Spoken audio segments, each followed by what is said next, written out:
Paper. I want to thank you for coming out this evening to what we have billed as a Stop the Hate Town Hall meeting. We're going to be recording this meeting, we're streaming it, we'll be putting it up on our site afterwards. It's one of a number of activities that we've been holding in connection with the California Library Stop the Hate program, which we started dealing with as far back as last September. And as you know, with the recent events in terms of student protests and the surge in activity, it's come kind of full circle, and now it's the whole issue of hate and the problems that we're facing has kind of come full circle. I want to say that for this meeting, I want to first thank the Voice and Viewpoint staff. I want to thank Emily Jenkins in particular for her hard work in terms of being in touch with some 13 different groups in terms of trying to get people to come out and participate. And LaTanya West, our managing editor, who is over here in this corner, she's responsible for coordinating this project in addition to what we're already doing at the Voice and Viewpoint. And then we have our staff here. At the back table, we have Tahoot, who is a member of our staff, and she's assistant to the editor, doing great things. We have Macy, whom many of you know from reading her many articles. She's a Berkeley Fellow that's with us. And a lady who's become one of the heartthrobs of our organization, Jayla. And she's brought her husband out with her this evening. But Jayla really makes things happen. And so the timing of this is very special because the paper that you have in front of you, which is today's edition, it's still warm, as they say. The ink is dry, though. But in this issue, we have this magazine that we created, and it is our 6th annual Minority Health Report. And we talk about the status of minority health for 6 major ethnic groups, including MENA now, the Mid-Eastern North African entity that has been added by census as a group. And we talk about the various issues that these communities are confronting, from heart trouble to cancer, diabetes, the early childhood deaths, asthma, the impact of economics, lifestyle, location, Asian communities, Native American, Native Alaskans, and all of these groups are here. And the information that we have in this particular document is available in the public domain, but I have not seen any place where it's been compiled the way we do each year, so that you have a snapshot of what's happening right down to a patient's Bill of Rights, which a lot of people need to be aware of. We feature a couple of physicians in the community in terms of issues that are ongoing. And so one of the things that we've done that's so unique this year is the ads that we have in here from the various groups. We invited them to put QR codes on the ads, so you can scan the QR code and go directly to a website, and they will have commercials running that are in support of their organizations in terms of what's being done. The County of San Diego has been a major partner through all 6 years, including this year. And now this year we have UC San Diego Health on board with us doing things. And just as a sidebar, during the pandemic, we were probably the only media entity that partnered with the county and published every week the county health ordinances. Because while they were made known in press conferences, at least 49% of the people in San Diego County really, at that time, before they did the Wi-Fi scenario through the city, didn't have Wi-Fi access.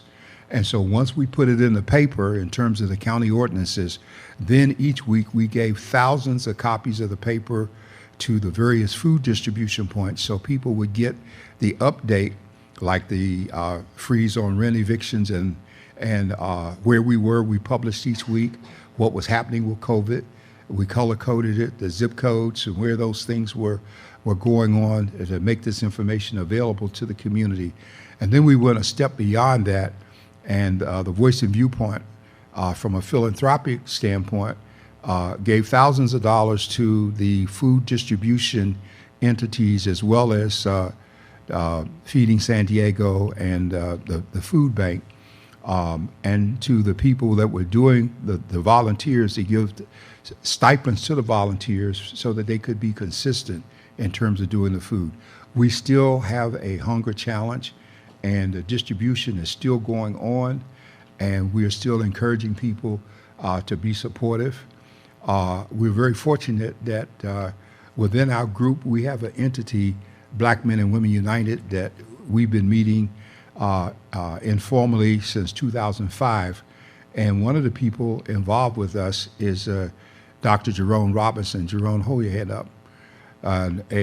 He's now a retired cardiologist, but he is our resident physician, and he keeps us abreast of what's happening every week in terms of these issues. Now, likewise, I want to say that we've had a phenomenal relationship with the District Attorney's Office.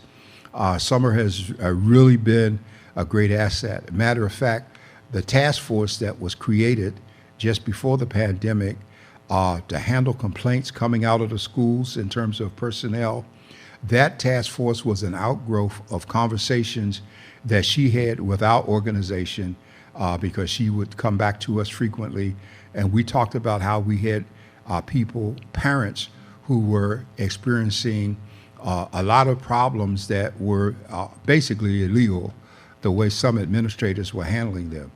And so this task force was set up to receive complaints, and we worked very closely, even though the school district created their own task force to kind of counterbalance it, but we overcame all of that.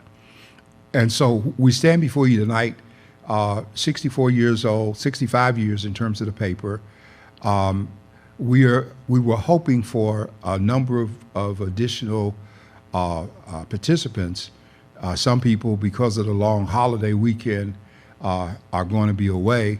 We don't want you to be discouraged by the numbers here in the room, because when we upload this, we will have ongoing comments and reviews, and it'll still be of service to folks.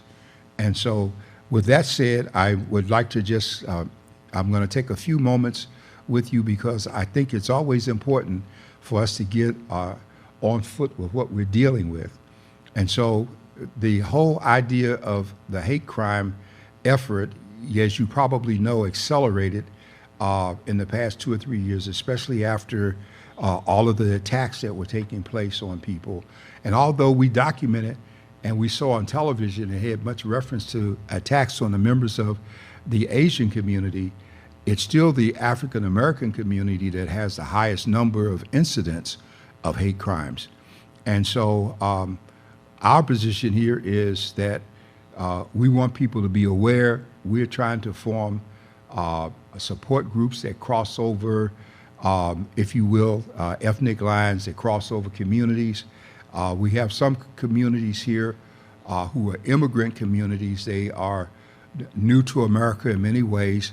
They don't come from communities, or they don't come from cultures where people interact with authority. And so, therefore, a lot of people are hesitant to speak up, and there are a lot of issues. So I want to start off, let me say that I want to just go around the room and let each person, if you will, just stand and give your name so people will know. And then I'm going to have a point where I'm going to have you feed into this conversation. And I hope for those of you who go through this so often with groups, I apologize that you have to go through it again, but that you know, we get it by doing things over and over. So I'm going to start up front here. If you just give your name to everyone, and you can make notes. You might have questions as we go to some of the people that are speaking. Good evening. My name is Jason Beaton. I'm a lieutenant in the San Diego Police Department. Okay. And what do you do? So I am in charge of our criminal intelligence unit, and we investigate multiple high priority crimes, organized crime, and serious hate crimes. All right. I'm retired, but I am president and the founder of the Hunting Van Rensselaer, now the National Underground Railroad. So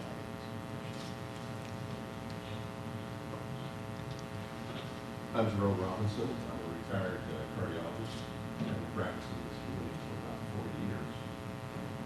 Recently, I've been, over the last 4.5 years, I've been the medical advisor to Voice of Viewpoint on Tuesday mornings. I present the update on the infectious disease data and what's going on in terms of public health. I wish more of you would tune in because you can get straight information from me. I'm Hunter. So that's what I do. Okay, next row. Hey, good evening, everyone. My name is Garrett Frank. I'm with FBI. I work in our domestic terrorism squad, but I am one of two hate crime coordinators in office, so I primarily investigate hate crimes in the San Diego area. Good evening. My name is Anisha Vaughn. I'm a special agent with the Bureau of Alcohol, Tobacco, Firearms, and Explosives, and I'm also a task force officer with FBI. I'm an assistant hate crimes coordinator with him, and I also investigate hate crimes. All right. I'm sorry, say.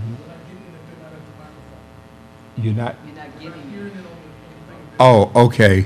I don't know how we can do that at this point. Just ask people to speak louder because the mic won't extend to everyone.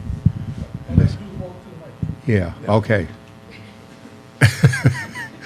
Okay, Captain Kelso. Everybody gets a chance to walk to the mic. All right. Might want to get in line. All right, we may have No. to start this all over again here. My name is Benjamin Kelso. I'm captain of the San Diego Police Department Neighborhood Policing Division, which is the division that is responsible for the city of San Diego's response to the homeless crisis in San Diego. Thank you, Captain Kelso. Okay, I guess we have to get you to walk to the mic so we could get your sound. So just, we got 2 mics, and just feel free to walk to either one.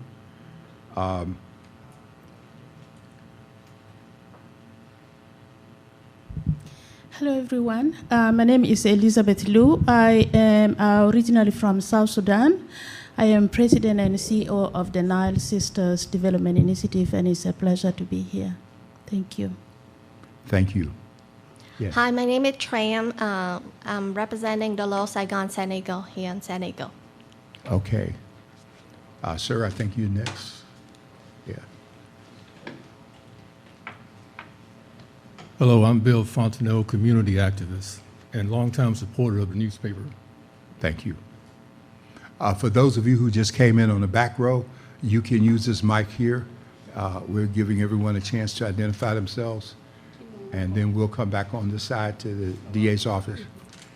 Okay. Hi, good evening, everyone. My name is Josiane Valsen.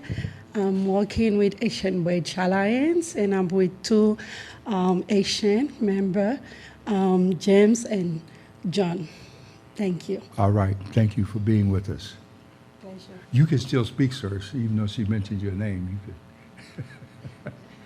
You need to get to the mic, though. You need to come up to the mic. You need to come. Okay. Please. Good evening. My name is John from Haiti. Thank you. All right. Thank you. My name is James Josenel. I am from Haiti. All right. Thank you so much. Thank you. Okay. These are representatives of the Haitian Bridge Alliance, and we'll state more about how we're working together with that. Yes, please. Good evening. Thanks for having me here. My name is Leon Shore. I'm with the District Attorney's Office. I'm in a unit called Special Operations. Our unit handles hate crimes, public integrity crimes against or by police officers or any law enforcement. I'm assistant chief of that division. Prior to doing that for about the prior 10, 12 years, I was doing all public integrity cases, and prior to that, I was the lead hate crimes prosecutor. So I've done a ton of different things and did a lot of training with prosecuting hate crimes. Unfortunately, our star, Abby Dillon, who is our main hate crime person now, who works in the office next to me, was unavailable tonight, so I am pinch hitting, and I'm not as good as she is, but I'll try to fill her shoes a little. Okay. Good evening. I think I'm a little too petite for this microphone, but good evening, everyone. My name is Terene Sarabana. I'm the Assistant Executive Director of One Safe Place North County Family Justice Center. We are a family justice center under the District Attorney's Office in the northern area. We are sister centers with Your Safe Place Family Justice Center in downtown San Diego, and we provide support services for victims of crime, including those who have been traumatized by domestic violence, child abuse, sexual assault, elder abuse, human trafficking, and hate crimes and gang violence. It's an honor to be here with you, and I'm looking forward to sharing a little bit more about the different resources we have at One Safe Place, including trauma therapy, assistance with restraining orders, and other support services. And I do see some of our friends here that we're partnered with, like Nile Sisters and others. It's my honor to be here. Thank you. Thank you very much.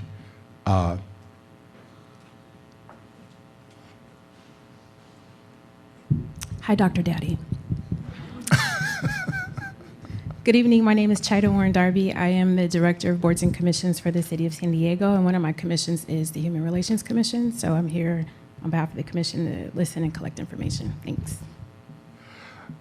This is my daughter that I never recognized because she changes her appearance, so I wondered who that was sitting over there. Okay.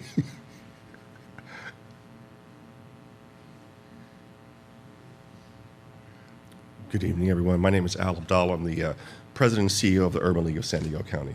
Glad to be here. And Rochelle, stop taking my picture. Okay. Did we miss anyone? All right. We went through staff back there initially.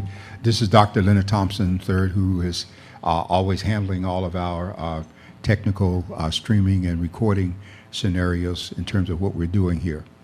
And so what I want to do as we move to the next stage here in terms of our time, I like to always start this off by those who are from the various law enforcement entities. You already know what hate crimes are, and you have multiple definitions of activities, conduct, and situations that constitute hate crimes. So the theme that we did for the night is law enforcement identifying victims of hate and solutions for healing. And so the solutions for healing part gets to be important because of the victim services that are made available. But I would like to just give you very quickly a brief definition of hate crime, and then I would like to open it up so that those who have additional comments can add to or build on that. And the one entity that's missing tonight is the San Diego County Sheriff's Department.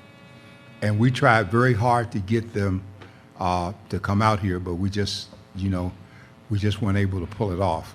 But that department is very important because they handle the unincorporated areas of the county and the areas that contract for services, like a Lemon Grove, for instance. They don't have their own police department, so they contract. And so many of the hate situations we're talking about could take place or may take place in areas outside of the city limits of the city of San Diego or Chula Vista or Oceanside or El Cajon. So that gets to be a very important entity. Let me just start by telling you that hate crime is defined as a criminal act committed in whole or in part because of one or more of the following perceived characteristics of the victim.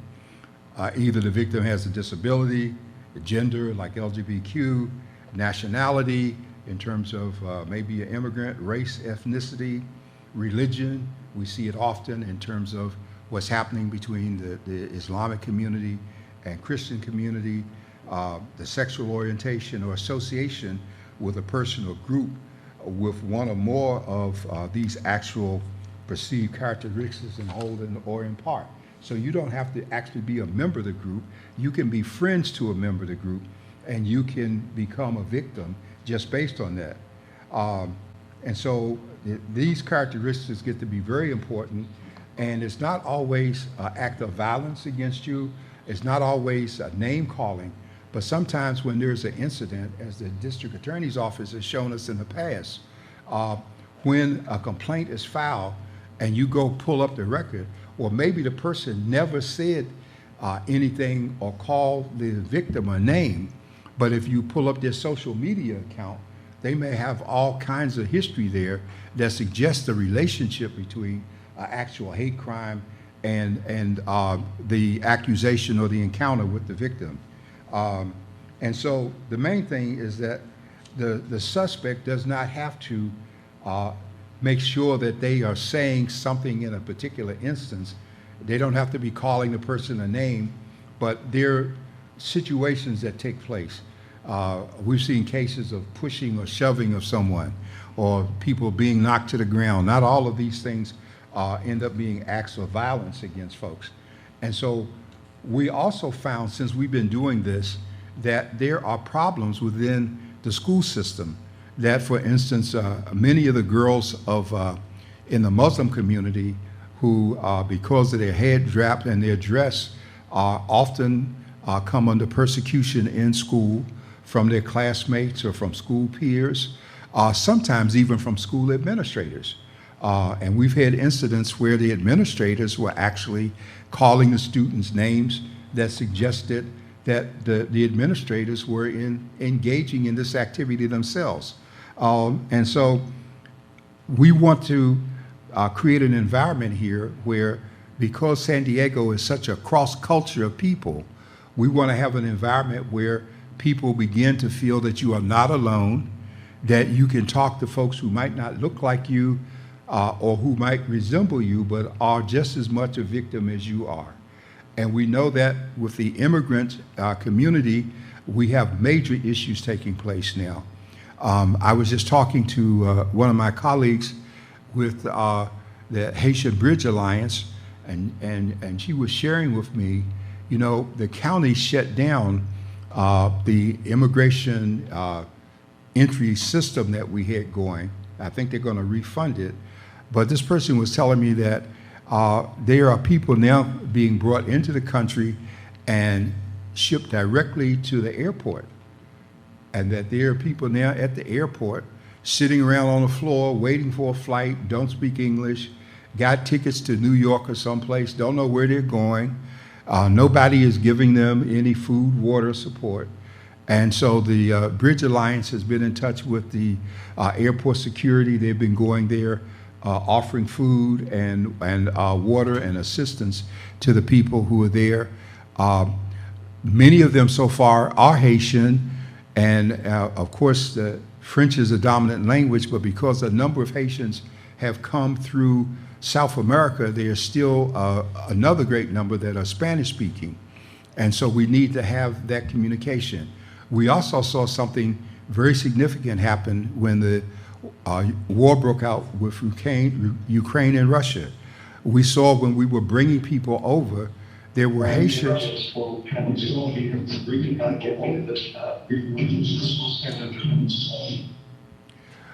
Members of the Haitian community have been in Tijuana waiting to enter the country. Some we understood as much as 2 years.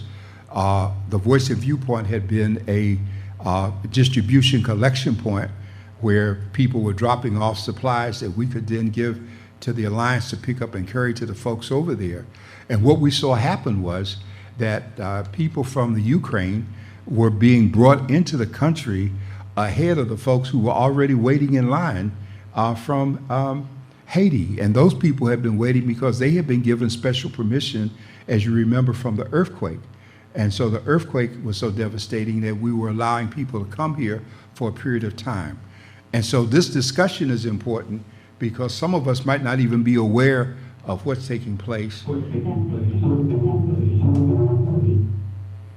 with people around us, and yet we need to be sensitized to it, so that it's a question of, are we able to be of service, or how are we impacted?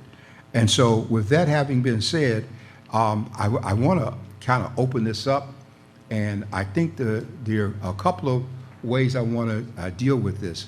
Al, as our Mr. Abdullah, president of the Urban League, He has been very involved with not only the FBI effort, but the California Department of Civil Rights in terms of meetings. And he was very helpful and instrumental in getting some of you here this evening. And so we want to be in a position of knowing who is doing what, because the Attorney General tells us in his reports that we are, African Americans in particular, are the highest number of victims, but yet we don't see a lot of activity. And so I want to just open this up maybe from, I probably will start, Al, I don't know if you want to make a comment initially, but I want to go to the District Attorney's office because Summer has been so instrumental in every way in terms of helping us get this information out. And then the FBI is coming into the picture now. And a lot of people don't understand the federal nature of hate crimes. And so it's not just that they don't have anything to do and they're looking for this. This is a real issue. And so I was talking to Al, and he was very helpful with us getting started with this. Did you want to make a couple of comments? And folks, the approach that we're doing this, I call this a town hall meeting approach because everybody gets a chance to come to the mic and talk, and that's what makes it work. Okay, Al. Yeah, for those of you that don't know the mission of the Urban League, you know, we are a historic civil rights organization, and one of our 5 pillars is advocacy. And this particular subject matter falls under that advocacy pillar. Dr. Warren mentioned about African Americans being targeted for hate crimes more than any other group in America. That should not be a surprise to anybody who looks like me. That's been our story for 400 years in this country. I think oftentimes it goes unreported because it's like, what's the point? You know, this is my existence, my entire life. I'm not going to bother to deal with it. Many people don't know the process to go through to report a hate crime. What is it? What is a hate crime? How do you define it? So, being that the Urban League is a civil rights organization, we get contacted by many people for many things. This being one of them. In the last year, I began to do some work with the California Civil Rights Division. They reached out to the Urban League, wanted to partner, wanting me to help them to get out their marketing collateral, to basically share with our constituency, this is what we do at the California level. Please share this information with everyone within your network to encourage them to report this. So it's extremely important. In the last couple of weeks, you know, I was contacted by Garrett from the FBI. We met, we talked about this very same issue. I invited him, I'm thankful that him and Arnisha are here today, to discuss from a federal level what is a hate crime, what can be done, and to really encourage those that may not want to raise their hand or say, you know what, I've been disparaged, you've got to do that. And there are ways that they're going to discuss when they come up to the mic to talk, how they're documenting and how maybe one act may not seem like a lot, but then if you're tracking these individuals as they continue to do these things, they can eventually be prosecuted for it. So this is very important. Glad to be here. I'd like to keep throwing pieces out. Some people are wondering what are hate incidents. And so I just would share with you is they have handouts and flyers. A hate incident is defined as action, speech, or behavior that while motivated by hate is legally protected by the First Amendment. And that gets to be a big issue when people say, I have a right to speak, I have a right to do. Well, that right is true, but that right has limitations. And when that right intersects with the rights of other people, then we have a problem. And we see some of that right now in terms of all of the action from the January 6th prosecutions and incidents, okay? So examples, if you will. Examples of hate incidents can be insults, derogatory comments, displaying hateful materials on your own property, believe it or not, or distributing hateful material in public places. And so that gets to be an issue as well. Mr. FBI, please come to the mic and share.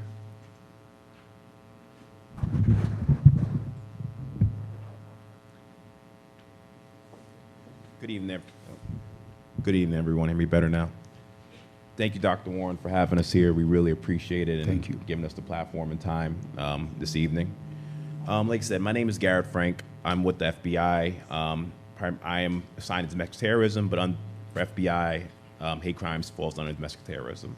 So basically, myself and Arnisha are one of two coordinators in our office that handle hate crimes. So if there were a hate crime that were to come across, it would report to FBI, it would come to Arnisha or I. Basically, what I'm here today is I just want to tell you from the federal side what a hate crime is. So I'll just read it here from definition verbatim so I can make sure everyone has it. Hate crime for a federal sense is a criminal offense against a person or property motivated in whole or in part by an individual's bias against race, religion, disability, ethnic or national origin, sexual orientation, gender or gender identity. So the main thing is we have here, if there's a crime and if it's in furtherance of somebody's bias of one of those things I just mentioned. The main thing that I want to do here is I want to listen today. I want to understand what is the FBI can do better in our community, but also I just want to share some information. So the one thing I want to share here is for FBI, we do have a number. So you could call 1-800-CALL-FBI. Once again, that's 1-800-CALL-FBI. Or you could just go to tips.fbi.gov. On that website and phone number, you're able to remain anonymous, and it's all 100. And it's all 100% up to you what you want to report. You report as much as you want or as little as you want. We always prefer you give every little detail you can. It helps us out a lot more. We also have here in San Diego, the great thing is we work very well with our partners as the SDPD or DA's office. We have the San Diego Law Enforcement Coordination Center. So that is sdlecc.org. So there, the great thing about that report, right there, you would submit called a SAR, Suspicious Activity Report, and there you were able to, that would go to multiple jurisdictions in the county. So whether it's us, the FBI, possibly the ATF with Arnisha's with, SDPD, Sheriff's Office, DA's office, there you're able to get a lot more eyes on your incident because sometimes some crimes are going to work going to work better for the federal system, some work better for the state system. So the great thing about that, if you report there, it gets a lot more eyes on it. But the great thing I will say, here in San Diego, we do work very well with all of our partners here. So just know that if we get a report, we're probably going to share with our local partners, local and state partners. That way we all can work together and figure out what's the best solution for the problem. The one thing, like Al mentioned, that I wanted to also mention is that a lot of times hate crimes aren't reported. People think, oh, it's not that big of a deal, or, it was only a one-time thing. We want to make sure that you're going to report regardless. Because the main thing that we're learning here, and we're learning recently, is that usually it's not the first time somebody's done something if they're committing a hate crime. So, for instance, a good example would be somebody gets into a road rage incident where they may say a slur at a certain person, right? That gets documented. That's maybe 2 years ago. Then they get into argument or disagreement with their neighbor. They say something or they do something, and they're like, okay, this is a coincidence, but they person says something in a situation. Then let's say 2-3 years down the line, the person gets into a fight and the person gets harmed physically and very badly.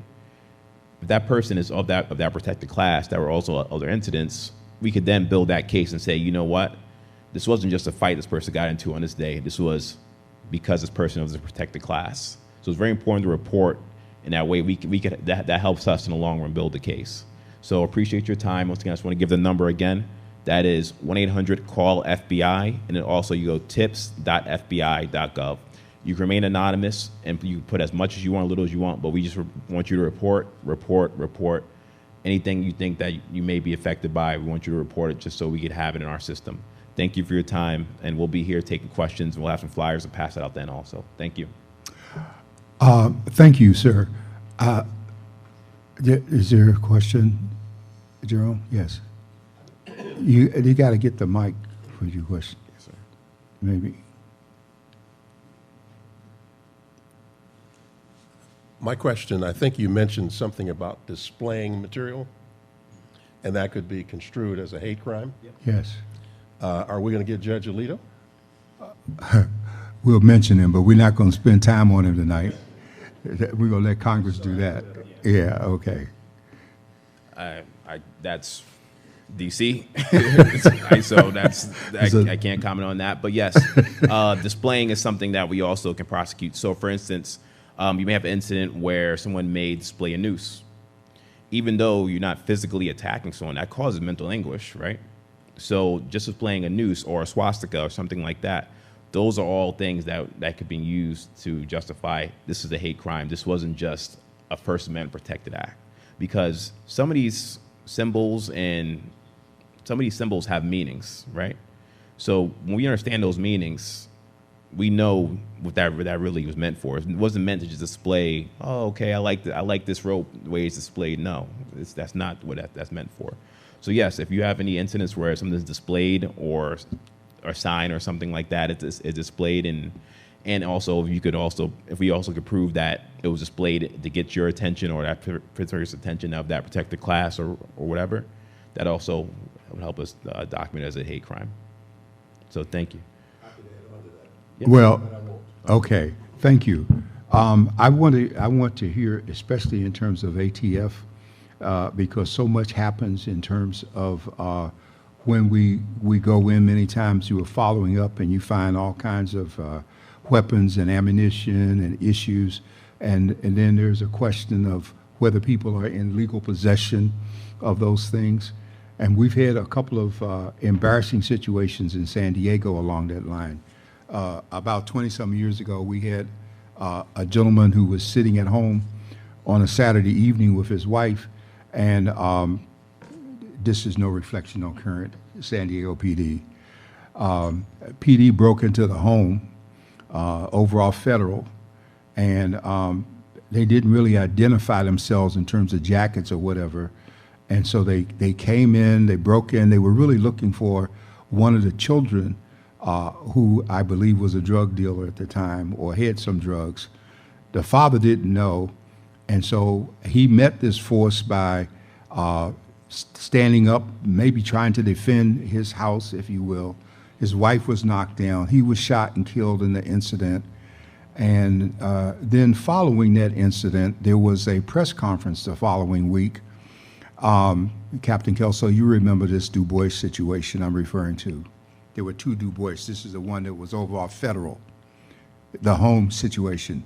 And about 3 police chiefs ago, maybe 3 or 4, what happened was when they held this press conference, the man owned a number of guns, and all of his guns were put on a table for display, and all of the shells that went with the guns, they weren't just put out there in boxes. The bullets were set up as if he was getting ready to arm himself for something. And so I raised the question immediately after the press presentation by the police as to whether or not he had legal ownership of the weapons. And he did.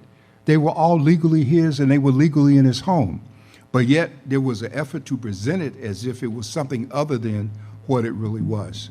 And so we have issues, but I'm so glad you're here because ATF is important in terms of all these weapon issues that come up. And more of them are coming up, especially now we got the ghost gun epidemic in terms of trying to trace those. And we got all of these things happening.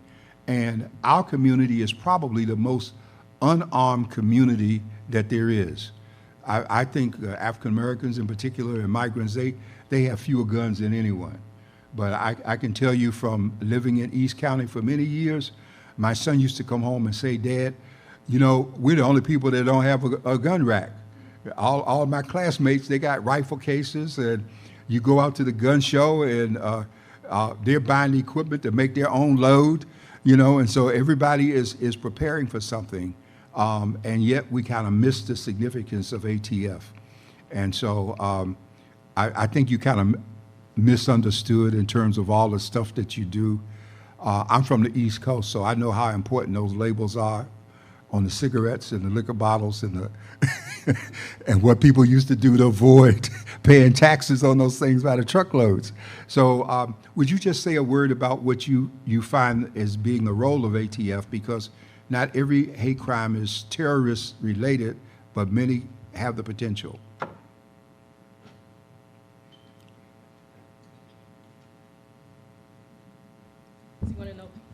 You want to know the role of ATF? Yes, they need to know. Okay. I'm going to make it very short and sweet because I am not authorized to speak on ATF activities. I understand. That has to go through my command. But we primarily investigate violations of federal firearms laws. And I can say that we are, that ghost guns are at the top of our priority list. And I will leave it at that. Okay. And for people who don't know, the ghost guns are made on 3D printers for the most part. And they're not traceable, and there's no law requiring at this point the registration of them, I don't think. You're Or right. they're trying to get it laws. It is your right. It is every American citizen's right to manufacture their own firearms if they so choose. You can do that. That is not illegal. Right. However, what happens afterwards becomes an issue. Okay, thank you. That's it. I didn't mean to put you on the spot. I just wanted them to know more about it. Okay. San Diego PD, if you will, especially since you're getting a little attention from the weekend, you might want to go to the mic and say a few words. I'll be glad to. So my name is Jason Whedon. I'm a lieutenant San Diego PD. With me is my boss, Captain Kelso here. And hello. She's over there waving, taking pictures. So what I can offer you tonight, I'm going to give you some stats. These stats were presented by our Chief of Police on Monday at City Council. You can also go online and you can watch that whole presentation, and it'll cover the stats from auto theft to sex crimes to robberies to homicides to hate crimes. So you can get a good understanding of what your city's up to. This is the report that the police made to the city council? Correct, on and Monday. It's online, Yeah, yes. it's online. Okay. And it also will have the slides, and then on the slides, it'll have our hate crimes from last year. Okay. And then I'll read these out here now for Okay. everybody to have. And also at the end, the conclusion, I'll mention all the different types of and ways people can report hate crimes to the city. And then I'll also explain why we have an increase, I believe, in hate crimes over last year. And it was a 73% change over last year. So, well, first off, I'll start off with the numbers. So for all of last year, 2023, we had 66 reported hate crimes to the City of San Diego Police Department. And those are hate crimes within the city limits of San Diego. And then it also breaks it down by types of hate crimes. For ethnicity, 25 of them were based on ethnicity, 21 were based on sexual orientation, 18 on religion, 2 on gender. And again, last year, a total of 66 reported hate crimes to the city of San Diego. Last year, there was 38 total. We believe the increase has contributed to a lot of factors. I believe since October 7th, we've had a lot more people reporting incidents of hate and crimes of hate. Also, the city, in conjunction with Kim Desmond, our equity officer of the city of San Diego, the education portion, we're getting out there and we're educating folks on how to make these crime reports. And also we're educating our officers. From before, when I was back in patrol, officers really didn't know much about hate crimes or how to document them. So they would just write up a report, send it up. But now officers can identify hate crimes, actually create a crime report, and then a crime stat is generated. So that's also increasing the amount. But we haven't had any, I would say, like serial hate crimes or patterns of anything. It's really across the board. And so far this year, year to date, we've had 18 reported hate crimes to the police department. In regards to reporting hate crimes, obviously you can go to the City of San Diego website. On the City of San Diego website, it can direct you to the San Diego Police Department website. You can call the non-emergency number 531-2000 to report a crime. If a crime is occurring now and it's happening now, call 911. You can also reach out to our federal partners, the District Attorney's Office, the City Attorney's Office, the California Attorney General's Office, and the City of San Diego Human Relations Commission. And then if anybody has any questions, I can answer them for you. Okay, observation, because those crimes that are reported to the San Diego police, they don't automatically go to the district attorney. Are some of the issues misdemeanor and therefore the city attorney brings them? Or can you all speak to that division of labor? I can just quickly, like the misdemeanor stuff, you get evaluated through us. It'll be sent to the city attorney's office, and it also can be sent to the district attorney's office. Okay. Yes, this question? We did have at least the Spirit Salvation Division, one of the hate incidents with the hate flyer campaign. Do you feel like that contributed in any kind of way? Can you track those at all? Yes, so Captain Council was mentioning in La Mesa, San Diego State area over the past couple weekends, and even a few months ago, there's been incidents of hate littering, where a person would put anti-Semitic messages inside of a Ziploc sandwich bag with rocks or sand, and it would distribute it throughout the neighborhood. Not equating to a hate crime, but a hate incident. There is some legislation now to try to make that a crime. But yes, that has been an uptick in reportings. So we get a lot of hate incidents. We triage them, we evaluate them, we discuss it with the city attorneys, the district attorney's office, and then we go from there. Okay, thank you very much. There's a question back there. Yes. Hi. Is it anonymous, like the reporting, and then catch on that already? Yeah, absolutely. So the question was, can you report anonymously? And yes, you can. Okay, anyone else? Mr. Abdullah? Yes, sir. What has been the result in the last 12 months of these incidents or crimes being reported? What has been the... To actually demonstrate that the person who's actually reporting these things, what is the city actually doing about it? I couldn't hear the question clearly. He didn't hear you clearly. So, and they will pick up. We're going to come to the DA next on this issue. Yes. You mentioned the reporting mechanisms. Correct. And my question is, over the course of the last 12 months, are you tracking the results of what you're doing when these incidents or crimes are reported? So you can report back to the public, hey, when you actually do this, we're doing something about it. It's not just this is going into Netherland.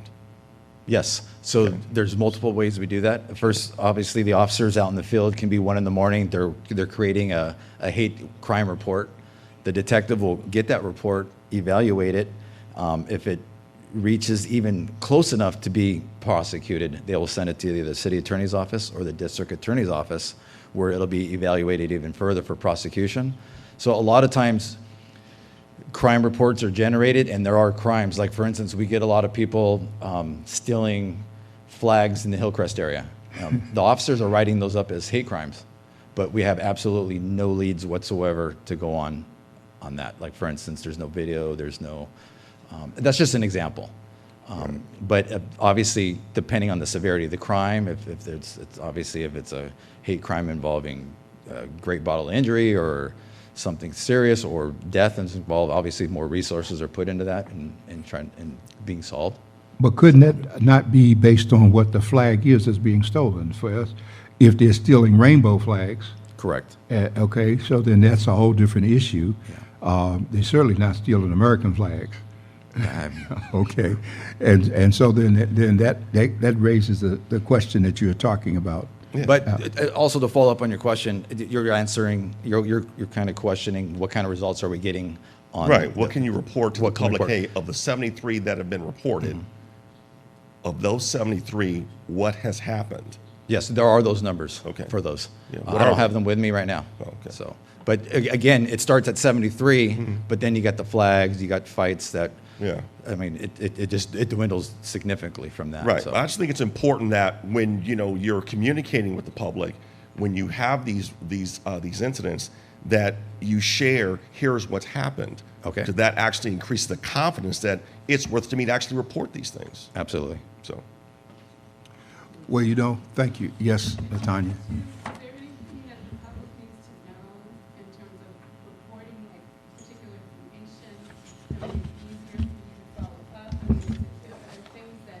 Yeah, I can read actually, and let me grab how to report hate crimes.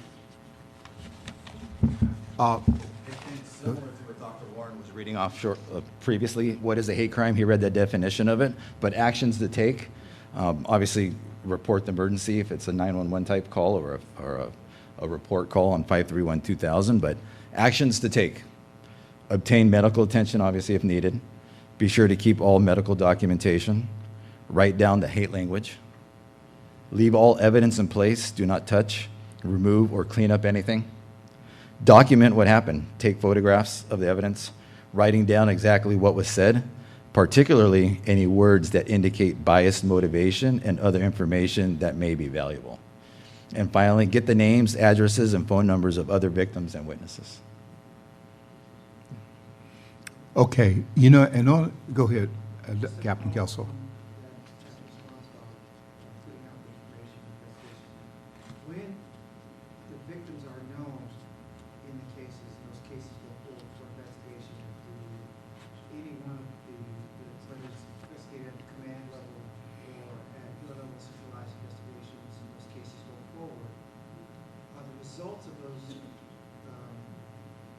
are the results then given back to the victims of the crimes? Are they communicated with? Are they told whether, the case goes forward or not, and so on and so forth? Oh, yes, absolutely. And both ends, from the police department and the district attorney's side, which I'm sure he has some words he wants to say right now. Okay, thank you so much. Yes, sir. One of the reports that came out is entitled Shades of Hate, A Deeper Understanding of Asian American and Pacific Islander Experiences. And this was from November of 2023. One of the significant things in that report is it cites a couple of examples of, for instance, a person being knocked down, the incident being reported, the situation being prosecuted, and the two cases that are listed in the report. One person got 365 days, another person got 16 months in jail because of the behavior that was connected with what they did. So the sentences were designed to be a deterrent, if you will. And that is an important element of what Mr. Abdullah is talking about, that people know that something is happening. 20 years ago here in San Diego, 25 years ago, people were doing things like burning flags, burning crosses on people's lawns, and they were reported, but they weren't. The incidents were not written up as hate crimes. I remember one that I dealt with up in Escondido, black family-owned property, and they gave a right-of-way to the people to reach property behind them, and the people got mad and were burning crosses in the yard of the folks. Well, even then, the sheriff's department should have been documenting that incident as a hate crime, but they didn't do so because 25 years ago, people were trying to avoid the paperwork in terms of exactly what constituted a hate crime. We had strange situations happen. I believe in 1987, 88, we had a situation in Oceanside where for Halloween, a number of white kids came to school dressed as Ku Klux Klan members. And so that created an issue. And so of course, the black parents were up in arms about it. White parents felt that it was just their right to dress whichever way they wanted to.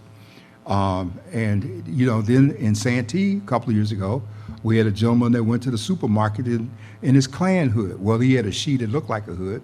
That's that intimidation factor of bringing things like you mentioned the noose being on campus. The noose is highly symbolic in terms of all of the lynchings that have taken place. And so the main thing I think is today that we have a sensitivity that we're no longer just ignoring some of these things or writing them off. People are taking these actions seriously because they're leading to other things. I'd like for two elements from the district attorney's office. On the one hand, he's going to mention the prosecution aspect in terms of what's happening, and then we're going to have a reference to victim services in terms of how that works and the things that are being done to be helpful. So if you use this mic here, it'd be great. Thank you again, Leon Shore from the DA's office. And I'd like to echo a lot of things that have already been said in terms of the importance of prosecuting and reporting any of the hate crimes and hate incidents. And the fact that we are all together and working together with all different law enforcement agencies and outreach groups to make sure that we're actually taking account of what's going on and working towards positive solutions. Let me talk a little bit about what we do at the DA's office and have been doing, and then hopefully we can hear additional things that might be suggested as well. And partly right now I'm going to be talking about things that Abby Dillon has been doing and that I previously did. One of the things that, especially years ago when I was first getting involved, was making sure that we were getting good quality reports from law enforcement. And we started, I know I was involved with post training, so any time that an officers were going through any of the academies, we would teach hate crimes and stress the importance of the proper investigation, investigative tools, and what we need as prosecutors when we go to court to be able to put these trials on. And the importance of when an officer is the first one on the scene, taking it seriously, taking down the report accurately, gathering all of the information, getting, as was talked about, the statements, the pictures, giving us the tools to further our investigation and to eventually take it into the courtroom and proceed. Because one of the interesting things about the hate crimes is motivation is a major factor. It has to be substantially motivated by hate in whatever that crime is. But because of the fact that motivation is a factor, you get into mindset, and it ends up giving us tools to be able to actually do more in the investigation of hate crimes than often you can do in a regular crime. And what I mean by that is we all know you rob a bank, you're motivated by potentially money. But when you've got a hate crime or a hate incident that you're trying to get into a hate crime, you want to look at the actions of the individual and all the other circumstances, and sometimes that allows us to go farther by getting into, even though the crime might not have happened in their house, we can go and do a search warrant of the house and be able to figure out, and I had multiple cases unfortunately in East County, where the incident looked like it was motivated by hate because of the individual. For instance, I had an individual who was attacked at a bar. Nothing was said. Went up to the individual. He was the only African American in the bar. Attacked him. It was serious harm that was done, and left. But one of the reporting parties in the bar had noticed that the individual had a tattoo that appeared to be something that was hate-based. The attack and the tattoo gave us enough information to get a judge to be able to sign a warrant for us to be able to get into the house and look for more. And then inside the house, we were able to find a lot more documentation of this person's ongoing hate beliefs, which then when we went to trial on it, it became much easier to say this wasn't just, a guy's walking out of the bar and the defenses was that he looked at him wrong, and so it wasn't hate-based. It was just self-defense. But when we're able to go through and put all the other information out there, then it was very clear that it was racially motivated. So what we do is, and we continue to do, work with all law enforcement partners, first responders, dispatchers, detectives, explaining training on best practices when investigating the crimes and how to report to it. And crimes or incidents, as was pointed out, that we want to hear about incidents, not just crimes, because we're going to record those and we're going to keep those stats so that moving forward, if an individual does something again, it makes it that much easier to be able to go forward on it. Abby, from our office, leads the Hate Crime Intelligence Committee, where we roundtable cases and ongoing investigation with all the local and federal agencies. I'm sure all of you work with her. It gives us a good pulse and perspective on what's going on, so that when the crimes come in, we see whether or not their databases, for instance, might have any more information than our databases do, and ways that, okay, maybe this is a good one for us to go stateside, and maybe it's something better to go federal. What can we do to get to the goal of being able to prosecute if we can prosecute. Hate crimes in our office are vertically prosecuted. So what that means is we have different divisions. Some are vertical prosecutions, which means that the DA and the investigator are assigned at the time that it comes in, and it stays with that DA and with those investigators the entire time. And so that's so that the DAs, the investigators, as well as our victim advocates can establish the relationship and can follow the case very closely. And not that other cases would get lost, but sometimes in a horizontal prosecution where you have an individual that is the issuing deputy. So they review it, they issue the case, it gets handed off to a preliminary examination deputy who will work it up, will do the initial preliminary examination, and then it might, if it doesn't settle, it might get handed on to a trial deputy. And then oftentimes the trial deputy will stay for the sentencing, but those are horizontal prosecutions. Hate crimes are always vertical prosecutions so that we always can track it and maintain it and establish the relationship and move forward, watching it very closely. I'm working with the community.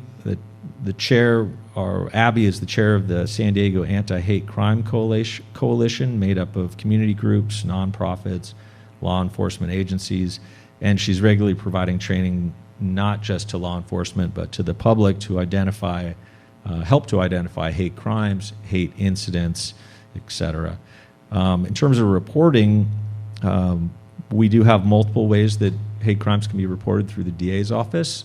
I'm not saying that that's the best way to go. I'd say first, obviously right away call 911, report the emergency at the time. But don't feel like if you didn't do it right away that that's your last opportunity. We want to hear about it, and don't think that you need to decide whether or not it is a hate crime or a hate incident.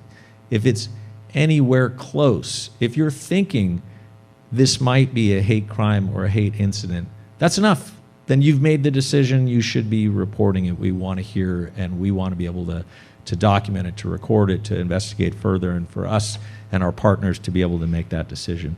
So the DA has a website, and on the DA website you can report hate crimes. We have a hotline.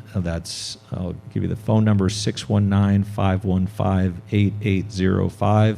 So if you're watching this later, you can rewind, and 619-515-8805.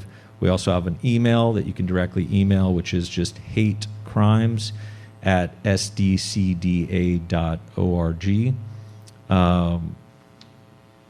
It was commented earlier, and it's absolutely correct, that unfortunately the primary number of hate crimes, at least last year and has been consistent, is related to the Black or African American community. That's predominantly where the hate crimes have been in our community.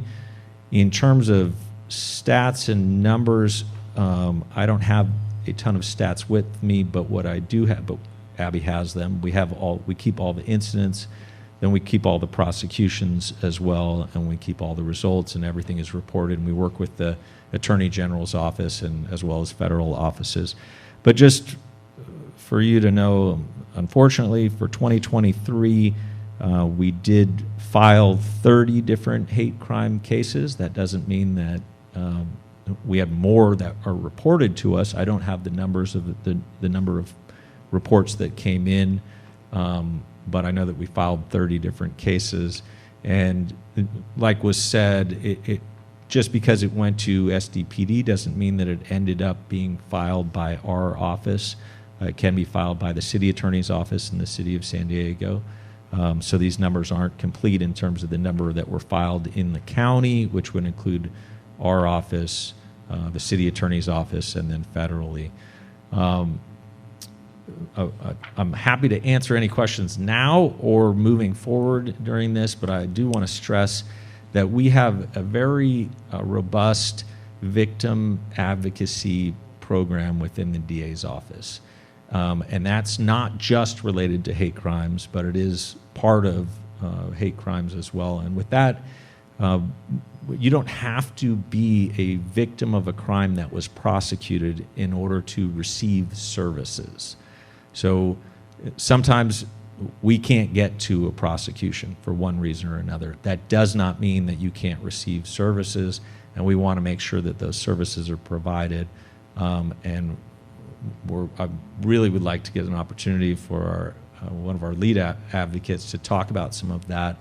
I don't want to, I'm not running away from any questions. I'm Okay. happy to answer anything. We will come back. Sure. And I want to make an observation, because in the past 3 weeks, I had a case come to the paper involving a lady that was coming out of a mall in Escondido, and a white male approached her, called her the N-word, and pushed her and knocked her to the ground.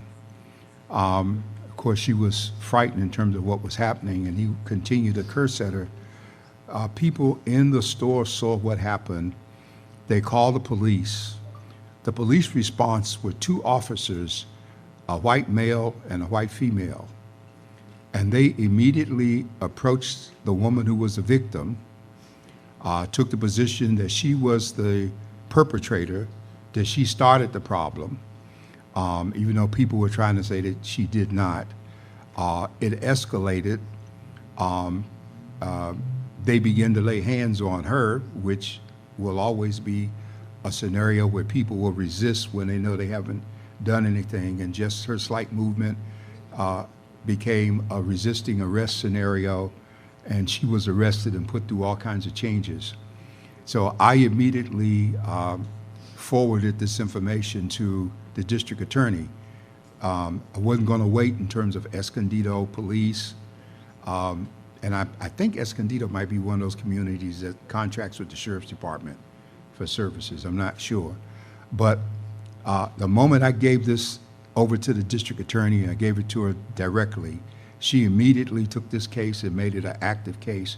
I haven't followed up with, but an investigation is ongoing in terms of what happened, not just talking to the woman to let her know that, she's not being treated as the perpetrator just because of the incident, because I believe the report that they wrote was written in such a way that suggests that she was the problem, even though there were people that were there that had actually come to her rescue.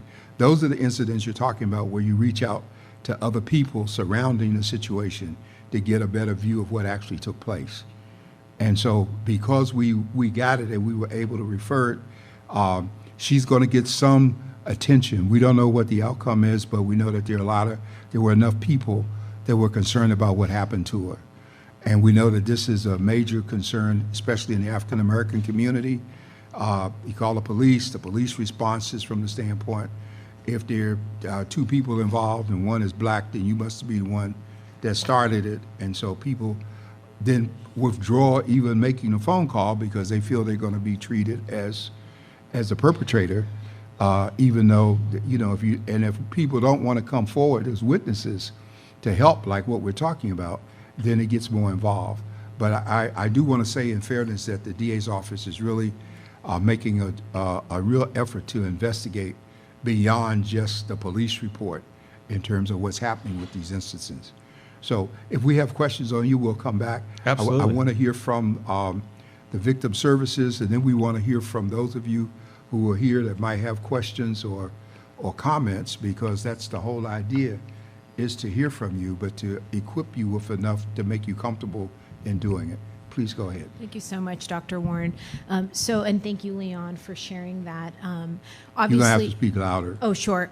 I've never been asked to speak louder, so this is good. I'm Iranian American, and thank you. Okay. I wanted to share a little bit. I could go on and on today about victim services, but as you heard, our DA, Summer Stephan, has really focused our office's attention on victim and survivors of different types of abuses, and hate crimes is really at the top of that list. We have a very robust, as Leon mentioned, robust victim services division that has operated for decades. And really, we're focused on not just assisting those who are going through the court process, who have had the privilege really of having a case that's issued, of going through the justice system and hopefully having some kind of resolution and outcome that feels like justice. But in most cases, and not just in hate crimes cases, but other types of crimes, victims don't necessarily find that closure with a court case, right, and a sentencing. And so in that regard, we have really focused on supporting victims from the moment they feel comfortable contacting our office, contacting our advocates, contacting law enforcement and a community organization, someone, some entity that can connect them back to our services. From there on, we're able to navigate and help them kind of learn a little bit more that they're not alone, that there are supports out there, and we want to be the person and the entity that helps them with that alongside the rest of our community organizations. So our victim advocate team at the DA's office receives hundreds of reports every day at all of our different branches, reports that were mentioned before listing victims who have reported hate crime, for example. And perhaps in that report, there's very little information known about the culprit, the perpetrator. There's very little information about maybe the actual incident that happened, but the victim was brave enough to report. And so we want to help support those victims. So regardless of what happens with the investigation, if there are no camera footage, whatever it may be, we can then support that victim with filing an application with the California Victim Compensation Board program, a program that can help cover the cost of trauma therapy, that perhaps could help the individual relocate to a different part of the county if the incident happened near their home or inside their home. Perhaps it can help cover the cost of security cameras if it happened somewhere near their domicile. And aside from that, we have now this new program, this new project, 20 months in, a family justice center in the North County that can serve victims of crime throughout the entire county. We've had victims of hate crimes come in through our doors. One notable young trans woman who came in, she had been assaulted at her workplace. I don't want to share too many details about the incident so as to protect her identity, but she was able to receive counseling, receive trauma therapy on site, and most of all, validation and education about the process. And I think it's been mentioned already several times that education to victims, to survivors, and the community at large is key here. Many individuals have faced barriers, whether that's historical issues that have come up and felt that, you know what, I don't get to be heard. If I report, perhaps nothing is going to happen because my neighbor said that that's what happened to them, or my grandparents said that that's what happened to them. Well, we want to say no more. We want to help people file those reports if they feel comfortable doing so, and it's very often the case that many of the individuals coming in through our doors to victim services, to the Family Justice Center, just speaking about the DA's office, have never reported a crime, but have been victimized over and over and over again. They don't feel comfortable reporting, at their home and having law enforcement come to their door and their neighbors seeing, right? And it being maybe an embarrassment or something that they've been hiding. So in that case, we can actually have victim survivors come to our place and receive that education about what the process will look like. And we have language assistance. I happen to speak Farsi, so we have partners in the community that speak a plethora of languages. I see Nile Sisters here. They've been an amazing partner to us and so many other organizations in East County, in City Heights, and other areas that can be of great support to our survivors. So I just really want to emphasize that our top priority is to validate survivors of abuse, to make sure that they know this is not normal, this is not okay. We want to support you and come to our place. We are here to listen and to help you navigate, what can feel sometimes like an impossible situation. And you can move forward in your trauma. Okay, Thank you. This is open question, comment. Got to go to the mic so we can record. But we need you on the mic, Jerome, so we'll record it.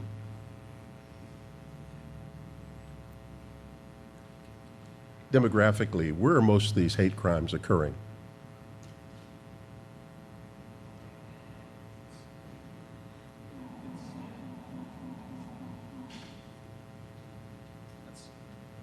I think we've had, I'm just thinking of back through the last year or so, we've had all over, unfortunately.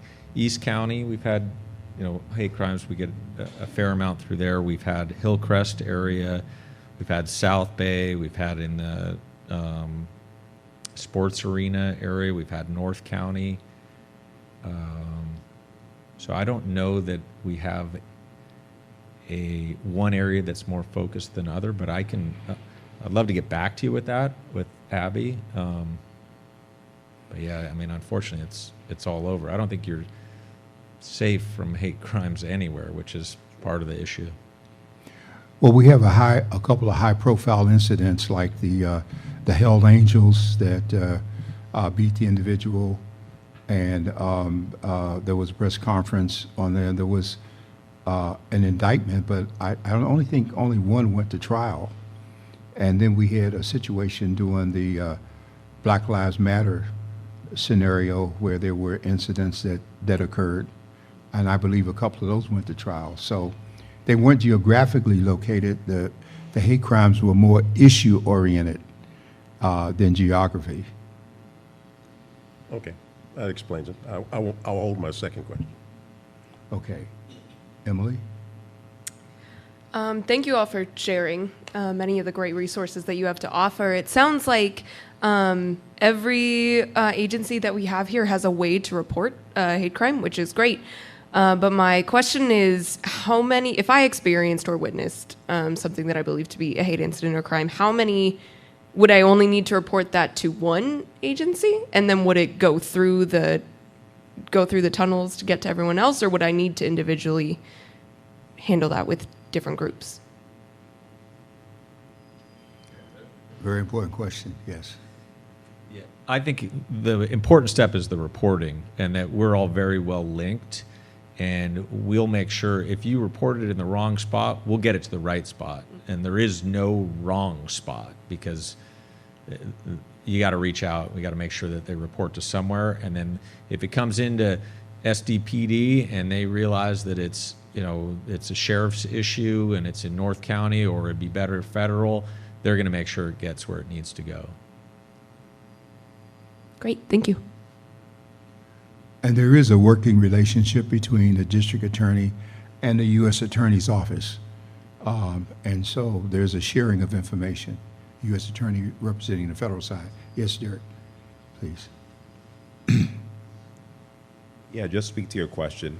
Just like Leon said, the main thing is just to report, because we'll figure out a way. And the great thing about the San Diego area, some areas, federal and state and local, don't work well together. We work very well together. We meet, if not monthly, every other month with our local partners, with Abby, our, for federal side, Alicia Williams, who's over hate crimes. So we meet, and honestly, I was on email today, and Abby and Alicia were on it. So we all work together to figure out what's the best solution. So main thing, just report and let us figure out where it's going to go. Because sometimes it may fit better on the federal side, sometimes it may fit better on the local side, but that's up for us to decide. We just want you to report no matter where. LaTanya? And for those who are seeking healing from the trauma of a hate incident that they've either witnessed or experienced, or a hate crime, do they have to be proactive in terms of finding the resources, or are they connected automatically? How does that work? And also, you mentioned North County is where your center is, but San Diego County is pretty large. So, and I heard you say you were connected with the Nile Sisters as a local organization. So, where are these organizations, and how can they be connected with the victims? Thank you so much. That's a great question. So when it comes to therapy resources, And actually, any of the resources offered through the Victim Services Division at the DA's office and through our Family Justice Center and our sister Family Justice Center in the downtown area, Your Safe Place. The entire idea is that we are proactive in navigating all of those connections to resources so that an individual who's experienced this trauma, the burden is not on them to make those phone calls, to walk into, an office for, a clinician appointment. The idea is to have a one-stop shop. So in our case, all of those services are actually provided on site. And then, of course, we have connections depending on where the individual lives. If someone is in the City Heights area, we are able to connect them, for example, to Nile Sisters and other partners. Sometimes these are family health centers. It just depends on the individual's preference and situation. I'd also add that Palomar Health is one of our anchor partners, and so they provide the trauma therapy on site, different modalities, but really focused on those who've experienced these extreme types of abuse or trauma, violent crimes, if you will. When it comes to services, where are they offered? So I mentioned before, our victim advocates are located in the different branches of the DA's office so that when a crime happens, in the central area, in East County, in South Bay, we have a victim advocate who sees the victim's information in the report and reaches out proactively to that victim. Now, moving forward in the coming years, we are going to be regionalizing the family justice centers with our, next stop and spot being in the South Bay region. So we do look forward to sharing more information about that soon. But our services are open to anyone. We have individuals calling from other states saying, I don't know what to do. I'm a victim of this type of abuse, including hate crimes, and my local jurisdiction, I don't know where to get the help. I'm looking to move to San Diego for safety. So of course we can address those needs in any capacity. Did I answer your question? Okay. And really, my main focus here is that we can help victims of hate crimes navigate services. We don't want that burden to fall on the victim and the survivor. Okay. And actually, I do have some information here. I brought some palm cards and other pamphlets about how the DA's office serves and supports victims of hate crime and other types of abuse. Okay. Questions come? Yes, please. Now, sisters, you need to come to the mic.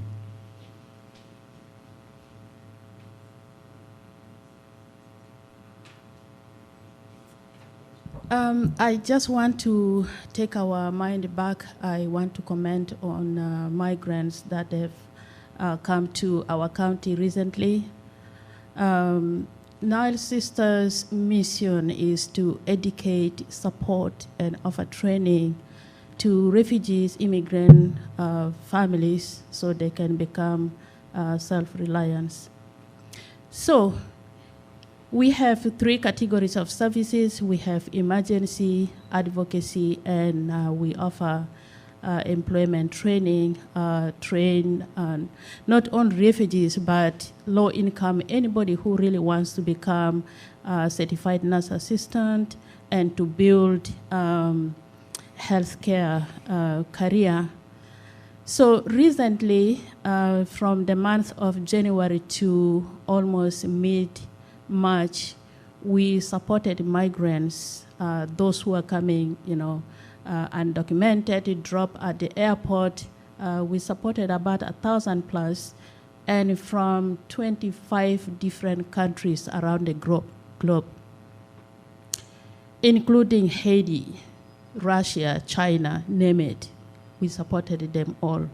So the funding, when our county says they don't have funding to continue this service, it really hits me so hard because I know what it means to be in that space. As I mentioned earlier, I am originally from South Sudan. I left my country because of issues, because of hate crimes, because of violation of human lives. I grew from all over the place.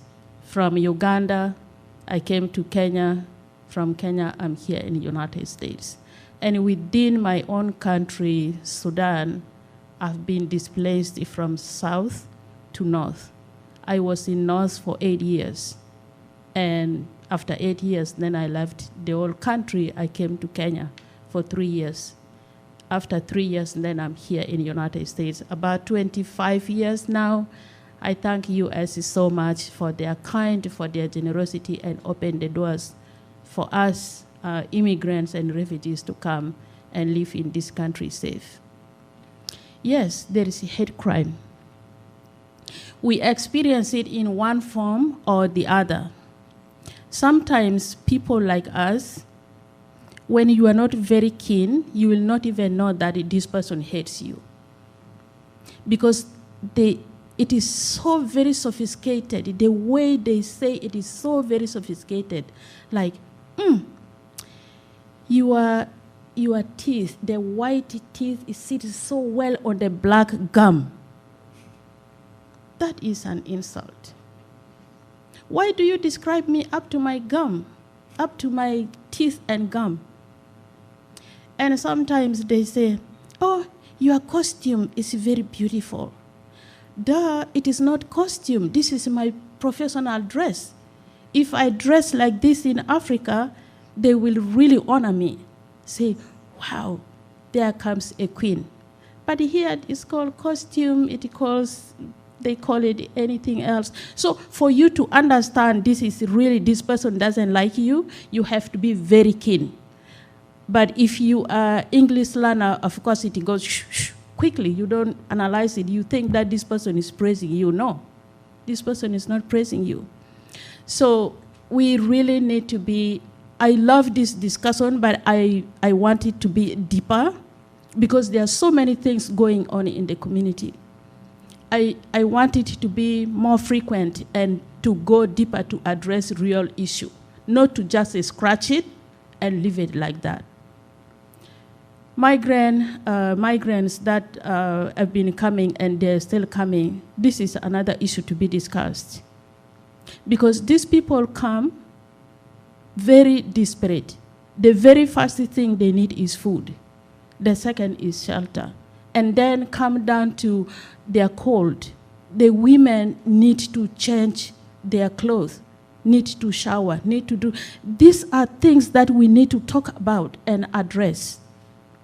Nile Sisters is 100% committed to addressing the need of refugees, immigrants, and migrants. But a lot of times, our hands are tied behind us because of funding.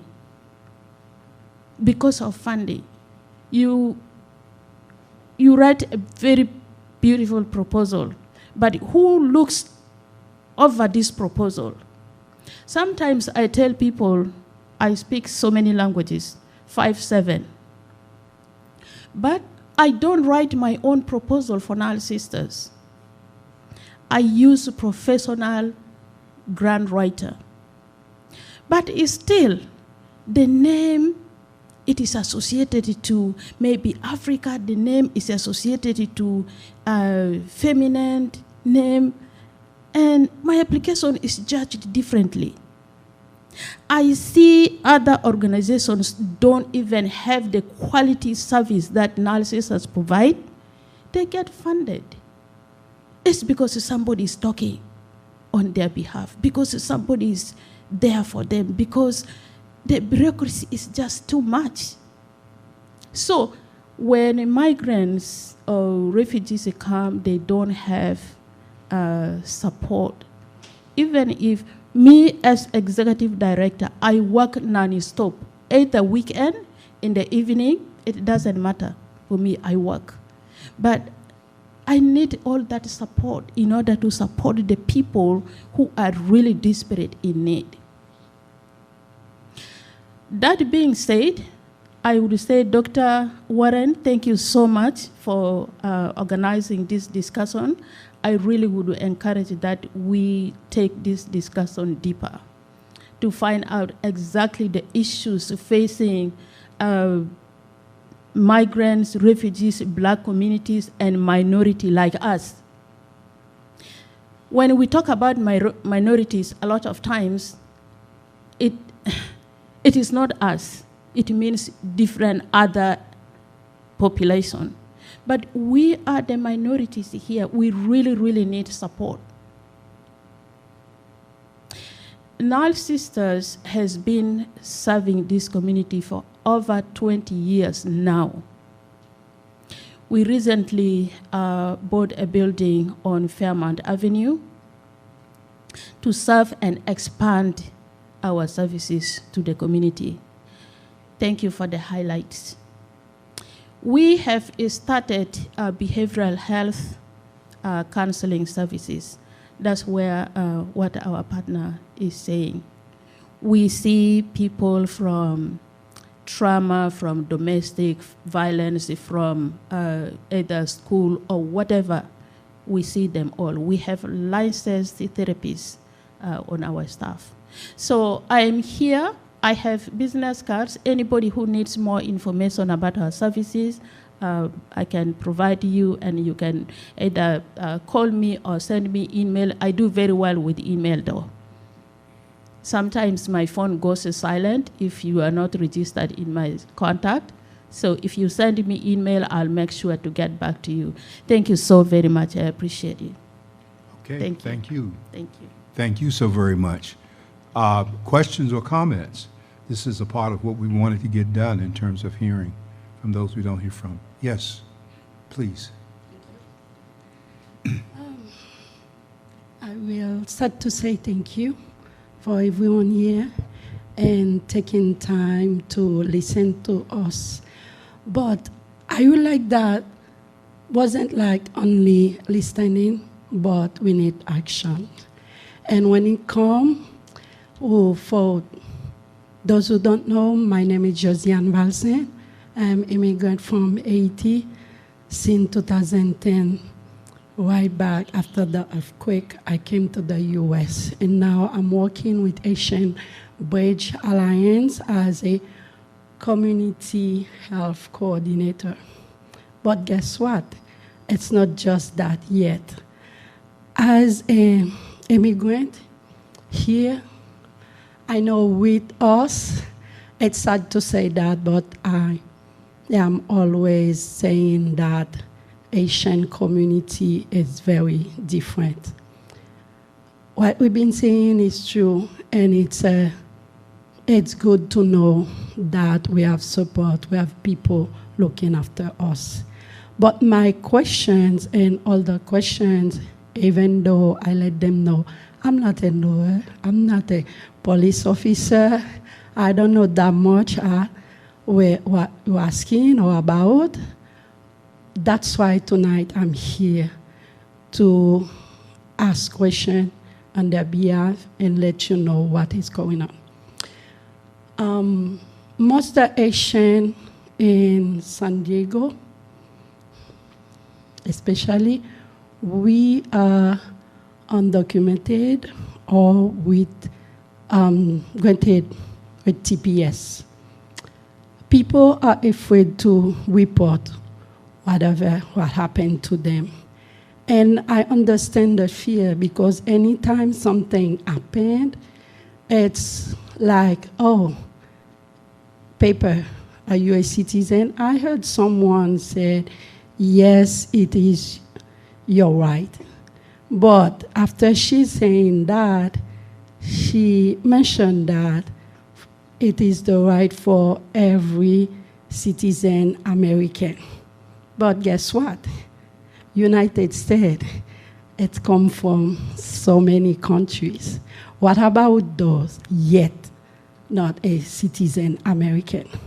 That's why we are afraid to come forward to say what is going on and what happened to us.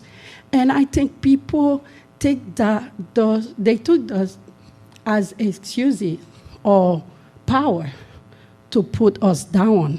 Because anytime we're facing something, we would like to go, let you know, guys. But because of my status here, what? That's gonna pull me down or pull me off saying that, no, no, no. Anytime you've been involved with something, you know what they're gonna do? Police officers gonna call immigration. And when it's come to immigration, it's not that situation I was facing, it's something else. So, I heard so many times, we have the right, even though I'm not a citizen American, we see in me a human being, a woman, mom, sister, I don't know, whatever you want to say. So why in this particular case, when something happened to immigrant like me, it's always shipped to immigration staff. And I'm telling you, that's why you're not gonna see so many Asian or black people come forward to let you know either they were abusing or victim, because they are afraid right after that police gonna call immigration on them. And by sharing this information with my community, excuse me, today I have so many questions, but they have a ton. I'm just gonna, instead to ask those questions, I already let you know what we are going through. And I can say it's not only Asian community, it's like just black and migrant coming. And as Dr. Mann mentioned, we are not the only one, but only Asian Bridge Alliance, a employee or someone who want to volunteer gonna step and stay until the last minute with those migrants.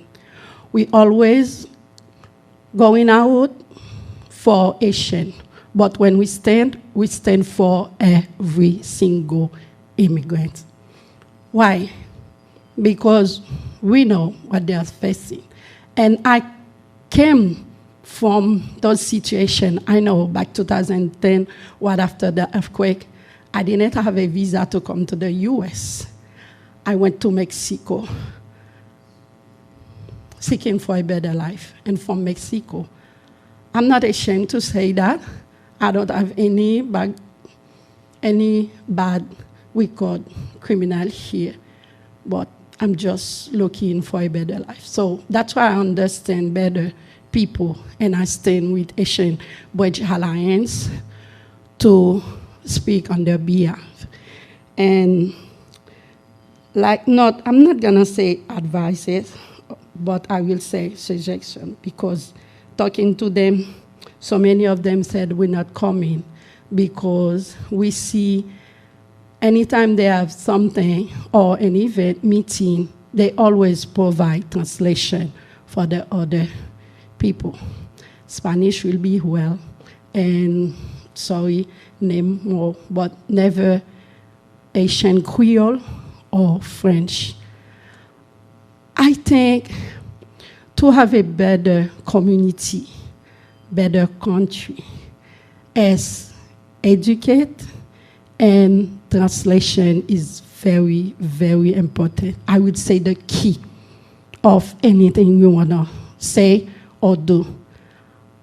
That's why sometimes people or law enforcement see black, and they always, I'm sorry to say that, I don't want to offend anyone, but I want to speak what I share, what I know, what I'm experiencing in my community. We are running out of time. We just have a few more minutes, and then we're going to have to move toward leaving. Let me just do suggestions. But I will suggest go ahead, make your final point. Yes, thank you. To not treat all the black people the same. Because sometimes you can see may look like someone from another country, black country, I don't know. But I'm Asian, I speak Asian Creole, not what you think I speak. So I need translation. I need to understand. Sometimes people just being rude or resisting to you is just because they don't understand what is going on. It's better to always have translation for them and knowing that we look the same, but everyone is different. Please look after that.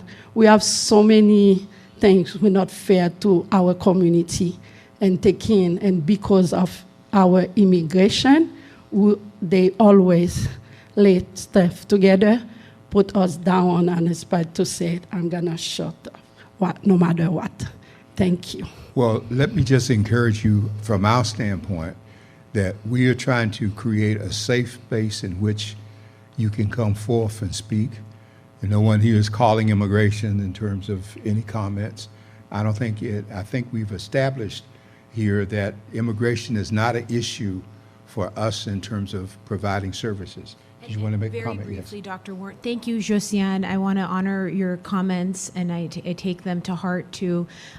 Just so you know, victim services across the board in San Diego, whether it's DA's office, city attorney's office, victims of crime are eligible for resources, for support, regardless of immigration status. In fact, the DA's office at OneSafe, for example, at the Family Justice Center and Victim Services, does not ask for ID intentionally because we do not want people to feel that that is a barrier to services.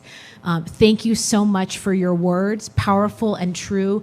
And many of the supports through the state even do not require a social security number. And we want to make that very clear to any victim who we've had the privilege of working with so that they know that they are welcome regardless of immigration status.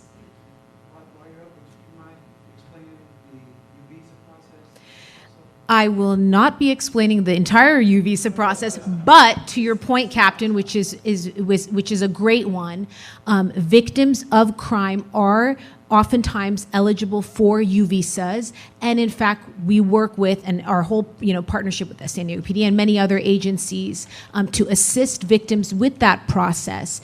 They can contact our One Safe Place Family Justice Center. We have connections to immigration attorneys that do this service for free if eligible, and we want the community to know that.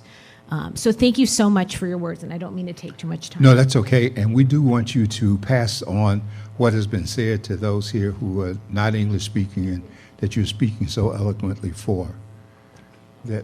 Final comment? Yes.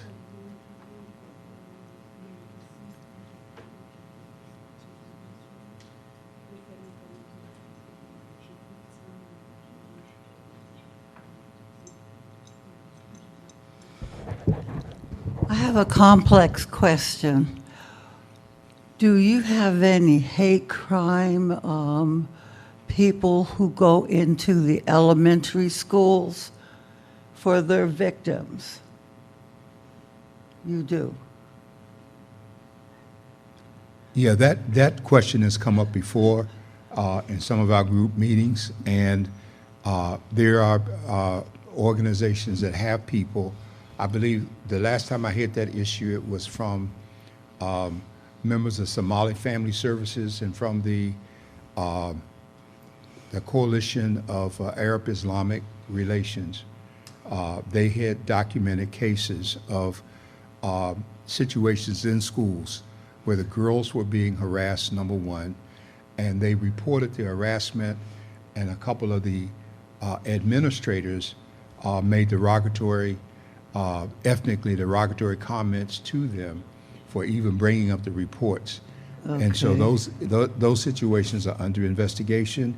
That's one of the kind of things that falls under the task force that I mentioned that was created when there are issues with school personnel in a situation like this where there's a crossover between their own duties and even the hate crime incidents that we've talked about.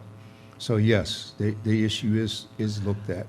The reason I asked is because sometimes the student won't talk to their parents because they're afraid of their parents, and they're being beat up all the time. So I was wondering if there's any program that would take care of that child in that school. There are such programs, and we can talk about them, but we have run out Okay. of time because it's 8 o'clock and we have to be out of here in 30 minutes to to comply with the terms and conditions of our use. I want to ask you to please fill out the survey sheets that were on the table for you that will help us as we plan going forward our next event. The next event that we have related to this subject is Tuesday morning at the George Stevens Senior Center, where we have a biscuit, grits, and politics breakfast that's going to deal with mental issues and hate crimes as they affect the community. So if you will fill out that survey form, we appreciate it. Take the copy of the paper in front of you with you. That's a very helpful report that we have inside in terms of health issues. And we want to thank all of you for coming out and for your time. They're holding us to a strict timetable here, but we accomplished what we wanted to, especially with the reports and the input that we had from the communities that spoke out tonight. And we hope that we are encouraging others to feel that this is a safe place to come and speak. And we will continue to try to offer these services. On that note, I want to thank you for being here. We will be uploading this to our website. If you have additional comments or questions, you can direct them to the Voice and Viewpoint. You can put them to the attention of Emily Jenkins, who is our coordinator for this. Emily, just stand again so everybody will remember who you are. All right? Okay. Okay, and I do want to also thank our managing editor, LaTanya West, for working with our whole staff that's back here on the back row that came out to help today in spite of the night the week that we've had and all that we're doing. They're out here today and they'll be back in the morning at work. To all of our guests, FBI, District Attorney, San Diego Police, Now Sisters, Haitian Bridge Alliance, all of you who've come out, the Urban League for your help, Mr. Abdullah, from the mayor's office. This is a trip, I tell you. Okay. we want to thank everyone for being here. And on that note, we're going to end this meeting. We want to give special kudos to Dr. Leonard Thompson and the crew that has the cameras working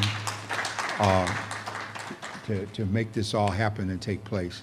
So we're going to be like the circus that leaves at midnight. We're going to break this down and clear the room, get out of here, and let them go. If you want to continue, as you hand out your survey, if there are questions or comments for folks, maybe you can just kind of take them to the lobby toward the outside while we put this in order. Thank you very much. Staff, please help collect.